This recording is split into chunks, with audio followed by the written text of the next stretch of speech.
മനസ്സിലാക്കേണ്ടത്. ഏതൊരു സ്ഥാപനമാണെങ്കിലും എന്തൊരു പ്രസ്ഥാനമാണെങ്കിലും അതിൻ്റെയൊക്കെ വിജയം എന്ന് പറഞ്ഞാൽ അതിൻ്റെ സ്റ്റാഫാണ്. സ്റ്റാഫ് എങ്ങനെയായിരിക്കും അതിനനുസരിച്ചിട്ടായിരിക്കും ആ പ്രസ്ഥാനത്തിൻ്റെ ഉയർച്ച. അതേ നമ്മൾ കണ്ടിട്ടുള്ളൂ. ജപ്പാനീസ് മോഡലിൽ ഇവിടെ ആളെ കൊണ്ടുവരുന്നിട്ട് നമ്മളെ ബോസ് നിർമ്മിച്ചൊരു സ്ഥാപനമാണ്. ഒരു വർഷം കഴിഞ്ഞിട്ടുണ്ട്. പാക്കേജ് ഉണ്ട്. പാക്കേജ് എന്ന് പറഞ്ഞാല് ഫുഡ് ക്വാളിറ്റിക്ക് അനുസരിച്ചിട്ടാണ് പാക്കേജ് കൊടുക്കുന്നത്. ചിലർക്ക് എന്ന് പറഞ്ഞാല് പലതരമുള്ള ഫുഡ് ഉണ്ടാവും. ഇപ്പൊ നോർമൽ ആയിട്ട് പോകുമ്പോൾ ഒരു 15 ആക്ക്. പ്രിയമുള്ളവരെ, എല്ലാവർക്കും നമസ്കാരം കേട്ടോ. പറശ്ശിനിക്കടവ് ഒരു ബോട്ട് യാത്രയ്ക്ക് ഒരുങ്ങാണ്. പഞ്ചമം ഡ്രാഗൺ ബോട്ടിലാണ് കയറിയുള്ളത്. അപ്പോൾ ടിക്കറ്റ് എടുത്ത ആളുകളൊക്കെ ബോട്ടിലേക്ക് കയറാൻ വരുന്നുണ്ട്. അപ്പോൾ ജസ്റ്റ് നമുക്ക് ബോട്ടിൻ്റെ ഉള്ളിലെ കാഴ്ചകളൊന്ന് കാണാം. നമ്മളെ ബോട്ട് ഡ്രൈവറൊക്കെ ഇരിക്കുന്ന സീറ്റാണ്. ഒക്കെ ഫുഡ് കഴിക്കാൻ പോയതാണ്. ജസ്റ്റ് അത് കണ്ടോളി. ഡ്രൈവിംഗ് സീറ്റിലിട്ടോ ഇതാ സംഭവം. എന്താ പറയുക, ഇതിൻ്റെ എല്ലാ സെറ്റപ്പും കാര്യങ്ങളുണ്ട്. നമുക്കിത് യൂസ് ചെയ്യാനൊന്നും അറിയില്ല. നമ്മളിത് ആദ്യമായിട്ട് കാണുന്നത് തന്നെ. കാരണം വയനാട്ടുകാരനാണ്, നിങ്ങൾക്കറിയാം എത്രമാത്രം ബോട്ട് സർവീസ് കാര്യങ്ങളൊക്കെ വയനാട്ടിലുണ്ട്. ഞാനിന്ന് ഇവിടെ വന്നപ്പോൾ ഇതിൻ്റെ 2 സ്റ്റാഫിനെ പരിചയപ്പെട്ടത്. അവർ രണ്ടാളും നമ്മൾ ഡീസൻ്റായിട്ട് കാര്യങ്ങൾ സംസാരിക്കുക, വളരെ മാന്യമായി പെരുമാറുക, സ്നേഹത്തോടെ പെരുമാറുക. അതാണ് നമ്മൾ മനസ്സിലാക്കേണ്ടത്. ഏതൊരു സ്ഥാപനമാണെങ്കിലും എന്തൊരു പ്രസ്ഥാനമാണെങ്കിലും അതിൻ്റെയൊക്കെ വിജയം എന്ന് പറഞ്ഞാൽ അതിൻ്റെ സ്റ്റാഫാണ്. സ്റ്റാഫ് എങ്ങനെയായിരിക്കും അതിനനുസരിച്ചിട്ടായിരിക്കും ആ പ്രസ്ഥാനത്തിൻ്റെ ഉയർച്ച. അതേ നമ്മൾ കണ്ടിട്ടുള്ളൂ. എന്തായാലും അടിപൊളി വൈബാണ്. തീർച്ചയായിട്ടും ഇനി പറശ്ശിനിക്കടവിൽ വരുന്നവർ ഈ പഞ്ചമം ഡ്രാഗൺ ബോട്ട് സർവീസ് ഒന്ന് ചെയ്തു പോകണം കേട്ടോ. സലീം ഭായി, ഞാൻ ഇങ്ങനെ സംഭവം കണ്ടു. ഇതെന്താ എനിക്ക് മനസ്സിലായല്ലോ ഒന്ന് പറയുകയാണെങ്കിൽ. ഇതിൽ കയറുന്നവർക്ക് പുറത്തൊന്നും ഐസ്ക്രീം കുടിക്കേണ്ട വെള്ളമൊക്കെ ഇതിൽ തന്നെ സപ്ലൈ ചെയ്യാണ് ബോസ്.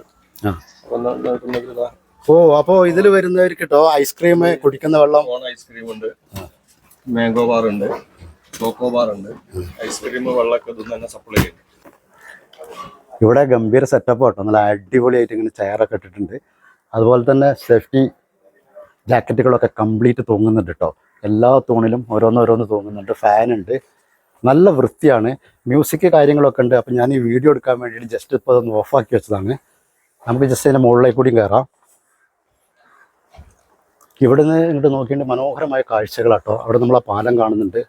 അടിപൊളി പാലാണ്. ജാക്കറ്റുകളൊക്കെ ധാരാളം ഇങ്ങനെ തൂങ്ങി നിൽക്കുന്നുണ്ട് കേട്ടോ.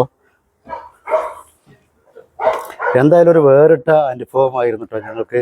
കാരണം പറശ്ശിനിക്കടവ് വന്നിട്ട് ഇതുപോലുള്ള കുറേ സംഭവങ്ങളൊക്കെ കാണാൻ പറ്റി, എൻജോയ്മെൻറ്റ് ചെയ്യാൻ പറ്റി. ഇവിടെ അടിപൊളി സെറ്റപ്പ് കേട്ടോ. ഹായ് വാ. ഇവിടെ ഇങ്ങനെ ചൂരലിൻ്റെ കസേരകൾ ഇങ്ങനെ നിരത്തിയിട്ടിട്ടുണ്ട് ചുറ്റും. ഇതിലൊക്കെ ഇങ്ങനെ ഇരുന്നിട്ടുണ്ടല്ലോ സുഹൃത്തുക്കളൊത്ത് ഒക്കെ വന്ന്, ഫാമിലിയൊക്കെ ആയിട്ട് ഇങ്ങനെ വന്നിട്ടുണ്ടല്ലോ. ഇങ്ങനെ ഈ അടിപൊളി കാഴ്ചകളൊക്കെ ഇങ്ങനെ കണ്ടിട്ടുണ്ടല്ലോ. വല്ലാത്തൊരു വൈബ് തന്നെ കേട്ടത്. എന്തായാലും വളരെ മനോഹരമായിട്ടുണ്ട്. അടിപൊളിയാണ്, നല്ല സേഫ്റ്റിയാണ്. ഈ ഒരു ബോട്ട്, നിരവധി ബോട്ടുകളുണ്ട്. നമ്മളിപ്പോൾ ഇതിലാണ് വീഡിയോ ചെയ്യുന്നത്, അതുകൊണ്ട് നമുക്ക് അതിനെക്കുറിച്ച് പറയാൻ പറ്റുള്ളൂ. എന്താ ഇരുത്തം, രാജകീയമായ സ്റ്റൈലിൽ. എങ്ങനെയുണ്ട് ഫീല്? അടിപൊളി അല്ലേ? അപ്പോൾ ഇന്ന് എൻ്റെ പ്രിയ സുഹൃത്ത് ഇദ്ദേഹത്തിൻ്റെ ജനാർദ്ദൻ്റെ ജന്മദിനം കൂടിയാണ്. അപ്പോൾ അത് അടിച്ചു പൊളിക്കൽ ഈ വ്ളോഗിൽ കൂടി തന്നെ ആയിക്കോട്ടെ. അപ്പോൾ ഞങ്ങൾ 3 ടിക്കറ്റ് എടുത്തിട്ടുണ്ട്. താഴെ 50 രൂപ, മുകളിൽ 70 രൂപ. അപ്പോൾ എന്തായാലും ഞങ്ങൾ 70 രൂപയുടെ ടിക്കറ്റ് എടുത്തിട്ട് ഞങ്ങൾ 3 പേരും മുകളിലോട്ട് കയറുകയാണ്. അപ്പോൾ മുകളിലാകുമ്പോൾ കുറച്ചുകൂടിയും വ്യൂ ഒക്കെ നന്നായിട്ട്. കിച്ചൺ ഉണ്ട്, കാണണോ? കിച്ചണ്, ടോയ്ലറ്റ്, എല്ലാ സൗകര്യം. അപ്പോൾ നമ്മൾ ഈ ബോട്ടിൻ്റെ ചുറ്റുഭാഗങ്ങൾ കണ്ടിട്ടുണ്ട്. ഇവിടെ വന്നപ്പോൾ ഞാൻ കണ്ട സമയത്ത് ഇവിടെ വാഷ് ബേസ്, മറ്റുള്ള കാര്യങ്ങൾ, ടോയ്ലറ്റ് സൗകര്യങ്ങൾ, അതുപോലെ തന്നെ ഇവിടെ ഒരു കിച്ചൺ. നമ്മൾ ഈ ഭാഗത്തായിട്ടാണ് ഇതിൻ്റെ കിച്ചൺ കണ്ടത് കേട്ടോ. ഇവിടെ മനോഹരമായിട്ട് പാലം കണ്ടോ. വേറൊരു സംഭവം വരുന്നുണ്ട്.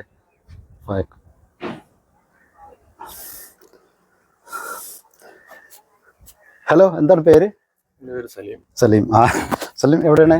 ഞാൻ കാലിക്കറ്റാണ്. ഇവിടെ സ്ലാങ്കാണ് ബോട്ടിന്റെ. അപ്പോൾ നമുക്ക് കിട്ടിയത് ഈ ബോട്ടിന്റെ സ്ലാങ് ആയിട്ടുള്ള ആളെ തന്നെയാണ്. മുതലാളി ബിജു എന്ന് പറഞ്ഞ ആളാണ്. ഇവിടെ ഒരു 5-6 വർഷമായി. അപ്പോൾ നമുക്ക് അറിയേണ്ടത്, നമ്മളിപ്പോൾ പറശ്ശിനിക്കടവിൽ ബോട്ട് യാത്ര ഇപ്പോൾ ടിക്കറ്റ് 50 രൂപ ഉണ്ടല്ലേ വെച്ച് പോകുന്നുണ്ട്. 50 രൂപ താഴെ, മേലെ 70 രൂപ. അപ്പോൾ ബാക്കിയുള്ള ഈ ബോട്ടിന്റെ ഒരു പ്രത്യേകതകൾ, എങ്ങനെ പോകുന്ന പാക്കേജ് വല്ലതും ഉണ്ടോ? അങ്ങനെയൊക്കെ അറിയുകയാണെങ്കിൽ. പാക്കേജുകളൊക്കെ ഉണ്ട്. ഇതെന്ന് പറഞ്ഞിട്ടുണ്ടെങ്കിൽ ഒരു ജപ്പാനീസ് മോഡലിൽ ഇവിടെ ആളെ കൊണ്ടുവരുന്നിട്ട് നമ്മളെ ബോസ് നിർമ്മിച്ചൊരു സ്ഥാപനമാണ്. ഒരു വർഷം കഴിഞ്ഞിട്ടുണ്ട്.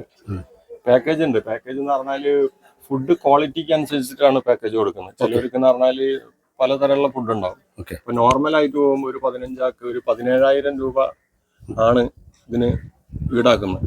അതിൽ പറഞ്ഞിട്ടുണ്ടെങ്കിൽ രാവിലെ വരുമ്പോൾ ഒരു വെൽക്കം ഡ്രിങ്ക്സ് എന്തെങ്കിലും കൊടുക്കും. ഉച്ചക്ക് ബിരിയാണിയാണ് ബിരിയാണി, അല്ല സദ്യ, മീൻ പൊരിച്ചത്, അങ്ങനെ മീൻ വിഭവങ്ങളായിട്ട് പല സംവിധാനങ്ങളുണ്ട്. ഇവിടുന്ന് കിട്ടുന്ന മീൻ തന്നെ ആയിരിക്കും. അത് ഇവിടുന്നും ഇതാക്കി ഇവിടുന്ന് തന്നെ കിച്ചൺ തന്നെ പൊരിച്ച് ആൾക്കാർക്ക് സപ്ലൈ ചെയ്യാണ്. അത് എത്ര പേരാണ് ഈ ബോട്ടില്? അങ്ങനെ ഉണ്ടോ? ഇതിന് 70 ആളെ കപ്പാസിറ്റി ഉള്ള ബോട്ടാണ്. 70 പേരുടെ കപ്പാസിറ്റിയാണ്. 70 ആള്. 50 ആക്കും 15 ആക്കും ഒക്കെ പാക്കേജ് പോകുന്നുണ്ട്. പാക്കേജ് വന്നുകൊണ്ടിരിക്കുന്നുണ്ട്. 17,000 രൂപയാണ് ഈ 70 ആളെ പാക്കേജിൽ വരുന്നത്. 15 ആക്ക് 17,000 രൂപ. 15 പേർക്ക്. 15 പേർക്ക്. Okay okay. ചിലപ്പോൾ അതിനെക്കാട്ടിയും കൂടും. എന്താണെന്ന് വെച്ചാൽ ചിലവർക്ക് ഫുഡ് ക്വാളിറ്റി അനുസരിച്ചിട്ട് ഫുഡിന്റെ റേറ്റ് വ്യത്യാസം വരും. അപ്പോൾ ഇത് എത്ര മണിക്കൂറാണ്? എങ്ങനെയൊക്കെയാണ് അതിന്റെ സഞ്ചാര രീതികളൊക്കെ? 10 മണി തൊട്ടിട്ട് വൈകുന്നേരം 4 മണി വരെ അല്ലേ? ഓക്കെ. അപ്പോൾ നിങ്ങളെ പിന്നെ ബോട്ടിന്റെ പേരെന്ന് പറഞ്ഞോളി. Panchamam dragon boat Parassinikkadavu. Just number കൂടിയും പറഞ്ഞോളി, കോൺടാക്ട് നമ്പർ. 9446268105. ഇത് ബോസിന്റെ നമ്പറാണ്. എൻ്റെ നമ്പർ 9995509219. എൻ്റെ പേര് സലീം. Okay, thank you. കുറച്ച് എൻ്റർടൈൻമെൻറ്റ് വേണം. സദാസമയം ടെൻഷൻ കൊണ്ട് ജീവിച്ചാൽ നമുക്കൊന്നും നേരെയാവില്ല. അപ്പോൾ അതാണ് സിനിമ കാണാൻ പോവുക. ചിലർ എഴുതും, ചിലർ വായിക്കും, അതൊക്കെ ആ ഭാഗത്തിൽ പെട്ടാണ്. ചിലർ നാടകം കാണാൻ പോവും, പാർക്കിൽ പോവും, ഉല്ലസിക്കാൻ പോവും, ബോട്ട് യാത്ര നടത്തും. ഇതൊക്കെ അതിൻ്റെ ഓരോ ഭാഗങ്ങളാണ്. നമ്മളിപ്പോൾ ഇങ്ങനെ യാത്ര നടത്തി, അതൊരു നല്ല കാര്യമാണ്. പക്ഷെ കുടുംബത്തെ മറന്നുകൊണ്ടുള്ളൊരു യാത്രയൊന്നും നല്ലതുമല്ല. കുടുംബത്തെ ഓർത്തുകൊണ്ട് കുടുംബത്തിൻ്റെ കാര്യങ്ങളൊക്കെ ചെയ്തുകൊണ്ടുള്ള യാത്ര